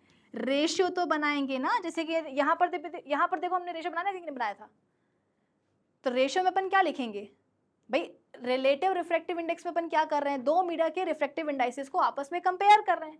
ये हमारे पास दो मीडियम है और इनके ये क्या है, रिस्पेक्टिव उनके रिफ्रैक्टिव इंडाइसेस हैं, इन्हें हमें आपस में कंपेयर करना है, रेशियो निकालना है। कैसे निकालेंगे रेशियो, क्या रखेंगे न्यूमरेटर में, क्या रखेंगे डिनोमिनेटर में, तो जो मीडियम विद रिस्पेक्ट टू के बाद लिखा होता है उसके रिफ्रैक्टिव इंडेक्स को अपन बाद में लिखते हैं, मतलब कहाँ, डिनोमिनेटर में। तो विद रिस्पेक्ट टू के बाद लिखा हुआ है मीडियम है, तो इसके रिफ्रैक्टिव इंडेक्स को अपन बाद में लिखेंगे कहाँ, डिनोमिनेटर में, यानी कि Na। अब बचा क्या, न्यूमरेटर, तो यहाँ पर क्या आएगा, जो दूसरा रिमेनिंग जो अपना मीडियम है उसका रिफ्रैक्टिव इंडेक्स कहाँ जाएगा बेटा, न्यूमरेटर में। आप ऐसा भी बोल सकते हो कि विद रिस्पेक्ट टू के पहले जो मीडियम दिया होता है उसके रिफ्रैक्टिव इंडेक्स को अपन पहले लगते हैं, पहले कहाँ, न्यूमरेटर में। तो ये बन गया आपका एक फॉर्मूला कि refractive index of medium B with respect to A is equals to NB/Na। अब आप चाहो तो इसको खोल भी सकते हो, जैसे कि आपने यहाँ खोला था, तो आपके पास वेलोसिटीज वाला टर्म भी आ जाएगा, ठीक है। खोल दो इसको, देखो आ जाओ। तो NB यानी कि refractive index of medium A, refractive index of medium B with respect to A is equals to NB/Na। NB की जगह पे क्या रख दोगे, C/VB, Na की जगह पे क्या रख दोगे, C/Va। अब क्या होगा बेटा, ये ऊपर जाके उल्टा होकर मल्टीप्लाई हो जाएगा, C/VB इंटू VA/C। तो नीचे का सी ऊपर की सी से कट जाएगा, बचेगा कितना बेटा, refractive index of medium A refractive index of medium B with respect to A कितना आ गया बेटा, कितना आ गया देखो, V A by V B, V A by V B. आ गई बात समझ में? तो ये हो गया बेटा अपना पूरा रिलेटिव रिफ्रैक्टिव इंडेक्स। बस आप इस चीज को ध्यान रख लेना, जब अपन बात करते हैं एब्सोल्यूट रिफ्रैक्टिव इंडेक्स की, तो हम किसी भी मीडियम में जो लाइट की स्पीड होती है उसको अपन कंपेयर करते हैं लाइट की स्पीड की एब्सोल्यूट वैल्यू के साथ। मतलब कि लाइट की हम किसी भी मीडियम में लाइट की जो स्पीड होती है उसको हम कंपेयर करते हैं लाइट की स्पीड इन एयर या वैक्यूम के साथ, ठीक है। और रिलेटिव रिफ्रैक्टिव इंडेक्स में अपन क्या करते हैं, रिलेटिव रिफ्रैक्टिव इंडेक्स में बेटा अपन दो डिफरेंट मीडिया के रिफ्रैक्टिव इंडाइसिस को ही आपस में उठा करके कंपेयर या रिलेट कर देते हैं। और ध्यान देने वाली बात यहाँ पर ये होती है कि दोनों ही में से एक भी मीडियम बेटा एयर या वैक्यूम नहीं होना चाहिए। अगर हुआ तो फिर वो तो एब्सोल्यूट रिफ्रैक्टिव इंडेक्स बन जाएगा, है ना। तो यहाँ पे जैसे कि दो मीडियम है ए एंड बी, इनके रिस्पेक्टिव क्या है, एब्सोल्यूट रिफ्रैक्टिव इंडाइसिस हैं, ठीक है। अब यहाँ पर हमने क्या करा, निकाला रिलेटिव रिफ्रैक्टिव इंडेक्स, मतलब वही दो मीडिया के अब अपन जो रिफ्रैक्टिव इंडाइसिस है उनको अपन कंपेयर करते हैं, रिलेट करते हैं, बोले तो रेशियो निकालते हैं। कैसे, तो रिफ्रैक्टिव इंडेक्स ऑफ मीडियम में विद रिस्पेक्ट टू बी, तो विद रिस्पेक्ट टू के बाद जो मीडियम होता है उसको उसका जो रिफ्रैक्टिव इंडेक्स होता है बेटा उसको अपन बाद में रखते हैं, कहाँ, डिनोमिनेटर में, और पहले कहाँ, मीडियम ए का, ठीक है। तो कुछ इस तरीके से अपना आ जाता है। इसका उल्टा भी कर सकते हो, relative refractive index of medium B with respect to A, तो यहाँ पर क्या होगा, रेशियो में डिनोमिनेटर में क्या आएगा, मीडियम ए का रिफ्रैक्टिव इंडेक्स, ठीक है, और मीडियम बी का रिफ्रैक्टिव इंडेक्स कहाँ जाएगा, न्यूमिनेटर में। क्लियर हुआ बेटा? चलो अब अपन फटाफट से रीड कर लेते हैं, बाकी सब चीजें तो हो ही गई अपनी। The absolute refractive index of a medium is defined as the ratio of speed of light in vacuum and the speed of light in the medium. यहाँ पर बेटा एंड भी आएगा, एंड छूट गया है बीच में कहीं, ठीक है। So absolute refractive index of medium is defined as the ratio of speed of light in vacuum and the speed of light in that particular medium. इसको अपन डिनोट करते हैं एन से, ठीक है। और क्योंकि हम बोलते हैं कि लाइट की जो स्पीड है एयर और वैक्यूम में बराबर बराबर होती है, तो जो रिफ्रैक्टिव इंडेक्स होता है एयर का वो 1 ही होता है, ठीक है। चलो, as refractive index is a ratio of two velocities, तो उसकी कोई यूनिट नहीं होती है, प्योर नंबर होता है। जैसे कि देखो यहाँ पर लिखा हुआ है रिफ्रैक्टिव इंडेक्स ऑफ ग्लास कितना है, 3/2, and refractive index of water कितना है, 4/3। Therefore, the both glass and the water optically denser compared to air या vacuum. Further, ये तो अपन चलो देख लेंगे बाद में, ठीक है। A medium with higher, अच्छा हाँ, अब आप बोलोगे कि मैम ये रिफ्रैक्टिव इंडेक्स आपने कहा था कि हम क्या करते हैं रिफ्रैक्टिव इंडेक्स में, हम बेसिकली जैसे कि दो मीडियम है ना, जैसे कि दो मीडियम है, दोनों में लाइट की स्पीड अलग अलग है, तो हम लाइट की स्पीड्स को क्या करते हैं, आपस में कंपेयर करते हैं, रेशियो निकालते हैं रिफ्रैक्टिव इंडेक्स। क्यों निकालते हैं, ताकि हमें ये पता चल सके कि कौन से वाले मीडियम में लाइट फास्टर ट्रैवल कर रही है, किस में वो स्लोअर ट्रैवल कर रही है ना। तो ये बात तो अपन को पहले ही पता चल गई है पिछले सेशन से कि अगर मीडियम रेयरर होता है तो वहाँ पर लाइट की स्पीड ज़्यादा होती है, और अगर मीडियम डेंसर होता है तो वहाँ पर लाइट की स्पीड कम हो जाती है कि नहीं। तो अब रिफ्रैक्टिव इंडेक्स हो, तुम एक और कॉन्सेप्ट समझ लो कि जो मीडियम का रिफ्रैक्टिव इंडेक्स जितना ज़्यादा होगा बेटा, उस मीडियम में लाइट की स्पीड उतनी ही कम होगी, जिसके कारण हम बोलेंगे कि वो क्या है, एक ऑप्टिकली डेंसर मीडियम है। जैसे कि मीडियम ए का रिफ्रैक्टिव इंडेक्स बेटा अपन कैसे बनाएंगे, absolute refractive index Na is equals to C by light की स्पीड इन वी ए, है ना। अब जरा तुम ये देखो बेटा, मीडियम ए के एब्सोल्यूट रिफ्रैक्टिव इंडेक्स और मीडियम ए में लाइट की जो स्पीड है, इनके बीच में देखो रिलेशन कैसा है। तुम तो ये देखो ना, रिफ्रैक्टिव इंडेक्स किसी एक मीडियम का और उस मीडियम में जो लाइट की स्पीड है, इनके बीच में देखो रिलेशन कैसा है, इनवर्स रिलेशन है कि नहीं। यानी कि लाइट की speed, sorry, refractive index of medium A is equals to 1 by, अपन इसको ऐसे लिख सकते हैं, लाइट की स्पीड इन मीडियम ए। तो ये कैसा है, इनवर्स रिलेशन है कि नहीं है। यानी कि अगर मीडियम ए में लाइट की स्पीड ज़्यादा होगी, अगर मीडियम ए में बेटा लाइट की स्पीड ज़्यादा होगी तो हम बोलेंगे कि मीडियम ए का जो रिफ्रैक्टिव इंडेक्स है वो कम आएगा। और अगर हम बोल रहे हैं कि मीडियम ए में लाइट की स्पीड ज़्यादा है, इसका मतलब क्या कि ये एक ऑप्टिकली रेयरर मीडियम है, क्योंकि बेटा जब ट्रैफिक किसी मीडियम में कम होता है ना, जब कोई मीडियम रेयरर होता है तो वहाँ पर तो लाइट की स्पीड ज़्यादा होती है ना। तो तुम तो बस ये देख लो कि इसी मीडियम के एब्सोल्यूट रिफ्रैक्टिव इंडेक्स और उस मीडियम में लाइट की स्पीड के बीच में रिलेशन क्या होता है। देखो इनवर्स रिलेशन होता है कि अगर हम बोल रहे हैं कि मीडियम ए में लाइट की स्पीड ज़्यादा है, इसका मतलब क्या, उसका रिफ्रैक्टिव इंडेक्स कम है, मतलब कि वो ऑप्टिकली रेयरर मीडियम है। और अगर हम बोल रहे हैं कि भाई क्या कोई दूसरा मीडियम है, मीडियम बी, ठीक है, और उसमें लाइट की स्पीड कैसी है, कम है, दूसरा मीडियम है बेटा जिसमें लाइट की स्पीड कम है, इसका मतलब क्या, उसका जो रिफ्रैक्टिव इंडेक्स होगा ना मीडियम बी का वो ज़्यादा होगा। और अगर हम बोल रहे हैं कि किसी मीडियम का रिफ्रैक्टिव इंडेक्स ज़्यादा है, इसका मतलब क्या कि वो ऑप्टिकली डेंसर मीडियम है। तो रिफ्रैक्टिव इंडेक्स, मीडियम के रिफ्रैक्टिव इंडेक्स और मीडियम की ऑप्टिकल डेंसिटी के बीच में ये रिलेशन तुम्हें समझना होगा कि अगर हम बोलते हैं, ठीक है, अगर हम बोलते हैं कि किसी मीडियम का रिफ्रैक्टिव इंडेक्स ज़्यादा है, इसका मतलब उस मीडियम में लाइट की स्पीड क्या होगी, कम होगी। और अगर कम होगी इसका मतलब क्या, वो ऑप्टिकली डेंसर मीडियम है। और अगर हम बोलते हैं कि किसी मीडियम में या किसी मीडियम का रिफ्रैक्टिव इंडेक्स कम है, मतलब उस मीडियम में लाइट की स्पीड ज़्यादा होगी, मतलब कि वो एक ऑप्टिकली रेयरर मीडियम होगा। समझ में आई बात। बस ये बेटा वही स्टेटमेंट सारे यही बात बोल रहे हैं, ठीक है।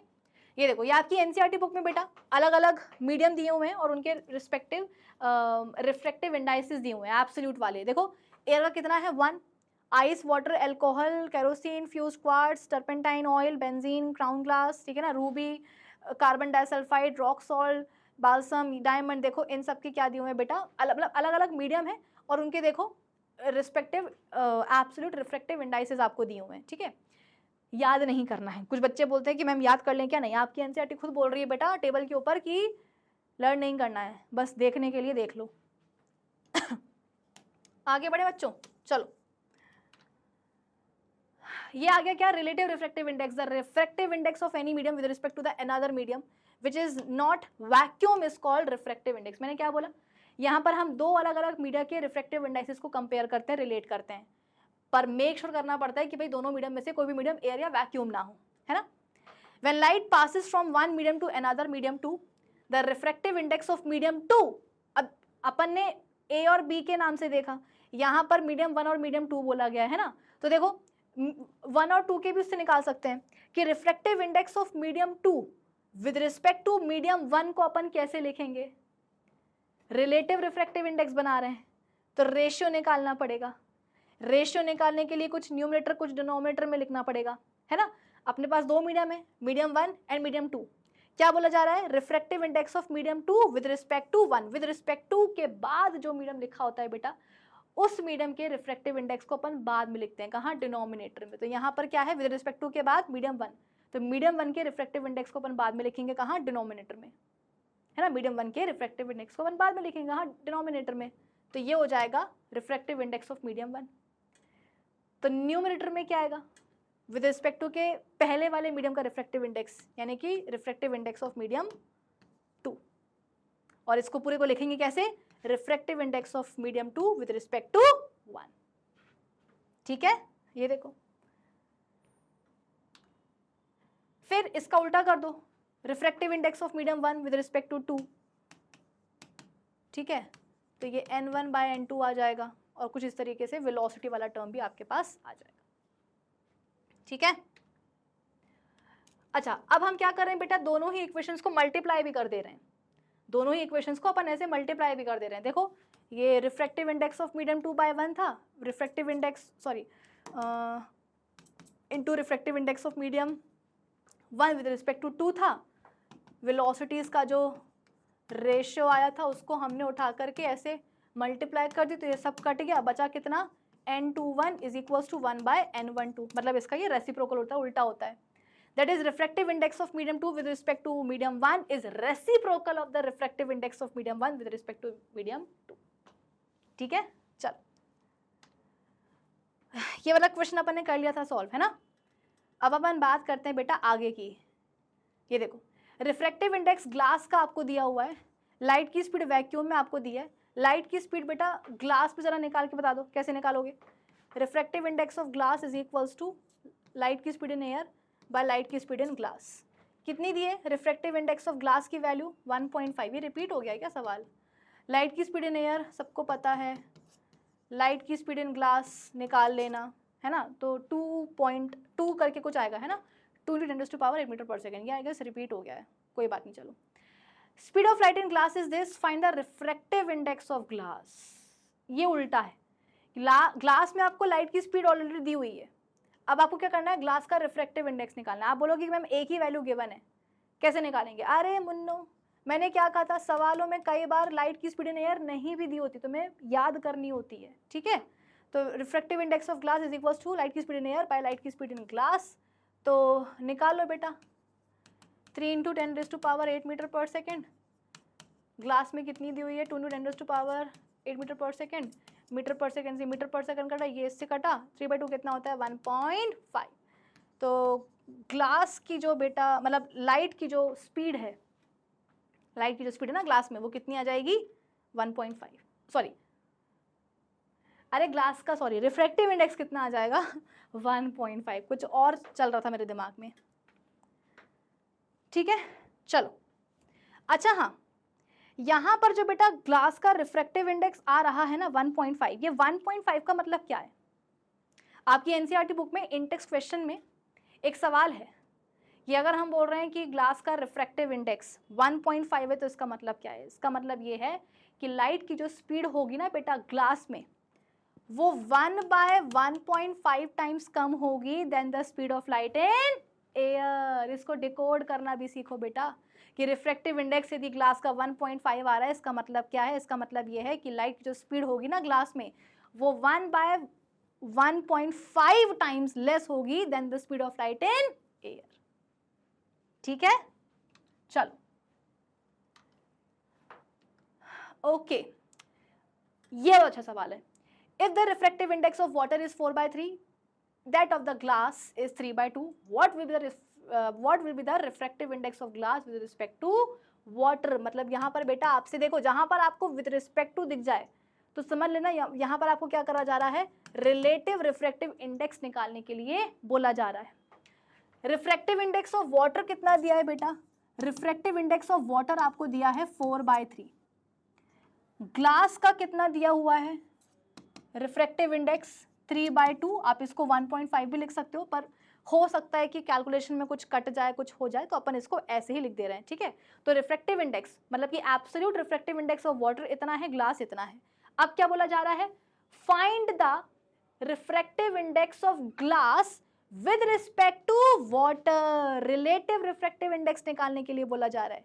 क्या करेंगे बेटा, रेशियो बनाएंगे, लिखेंगे न्यूमरेटर में, लिखेंगे डिनोमिनेटर में। क्या लिखेंगे, विद रिस्पेक्ट टू के बाद जो लिखा होता है, जो मीडियम लिखा होता है ना, उस मीडियम के रिफ्रैक्टिव इंडेक्स को अपन बाद में लिखते हैं। बाद में मतलब कहाँ, डिनोमिनेटर में।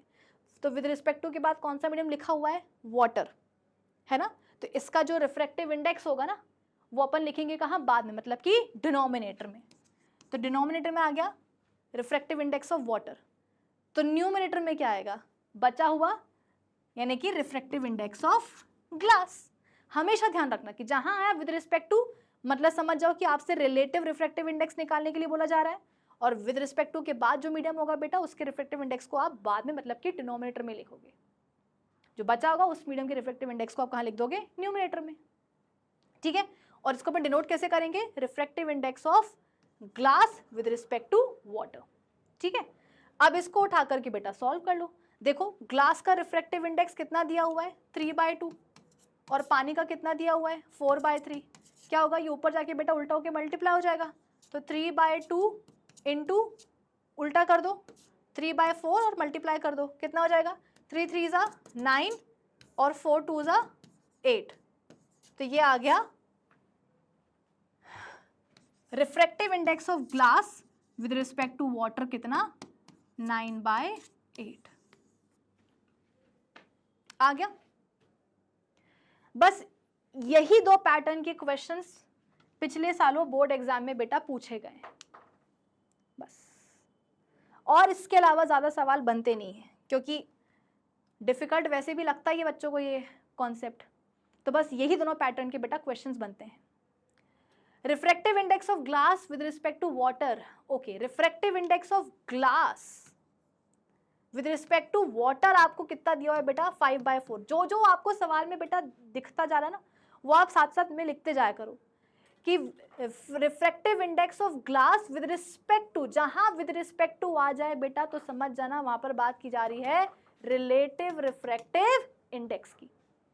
यहां पर रिलेटिव रिफ्रैक्टिव इंडेक्स दिया हुआ है glass with respect to water, कितना दिया हुआ है, 5/4।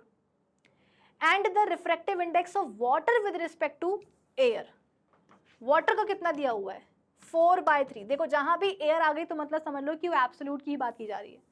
What is the refractive index of glass with respect to air, तुमसे क्या निकालने के लिए बोला जा रहा है, relative refractive index of glass with respect to air, ये तुमसे निकालने के लिए बोला जा रहा है।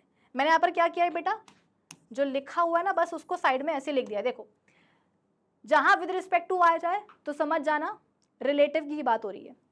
तो relative refractive index of glass with water कितना है, 5/4। फिर यहाँ पर भी क्या है, सपोज विद रिस्पेक्ट टू है, तो मान लो कि ये भी क्या है, रिलेटिव ही है।